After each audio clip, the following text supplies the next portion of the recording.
noches, doctor Jerry Ramón. En la exposición del día de hoy vamos a hablar sobre los gobiernos de facto. Es aquel que en la práctica se ejecuta como tal, pero no está reconocido por una norma jurídica. La toma de poder, toma de poder político de una forma repentina y que no se contemplen en el reglamento jurídico, ¿no? Y no se gobierna con legitimidad. Y con esto vienen los desastres, como las consecuencias, como 6, vulnerabilidad de los derechos humanos, violación de la propiedad privada, vulnerabilidad de todas las personas en los trabajos.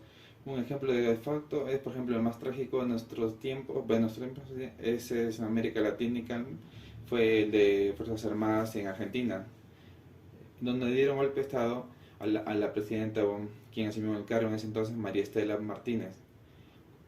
Bueno, o más conocida como Isabelita, quien fue presidenta porque falleció su esposo, Juan Domingo, el presidente vigente, y ella asumió el cargo. Y dieron golpe de estado y entonces asumió el poder Jorge Rafael Videla.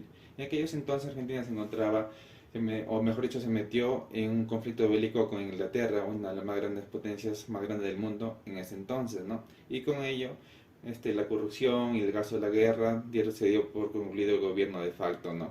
Dando permiso a la democracia con esto. Buenas tardes. Continuando con la exposición, el golpe de Estado en Chile, este se dio el 11 de septiembre de 1973, lo cual fue una acción militar llevada a cabo por las Fuerzas Armadas chilenas, conformadas por la Armada, la Fuerza Aérea, Cuerpo de Carabineros y el Ejército, para derrocar al presidente de ese entonces, socialista Salvador Allende, y al gobierno de la Unidad Popular.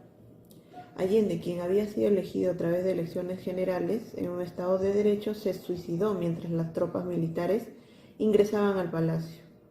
Este golpe dio origen a la Junta Militar, liderada por Augusto Pinochet, quien era comandante del ejército, el cual estableció muchas violaciones a los derechos humanos.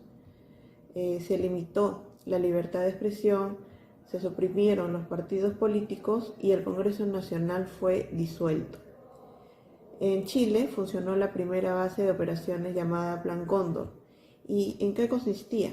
Era una campaña de represión política y terrorismo de Estado, respaldada por Estados Unidos, que incluía operaciones de inteligencia y asesinatos de opositores, la mayoría de izquierda, dejando miles de víctimas.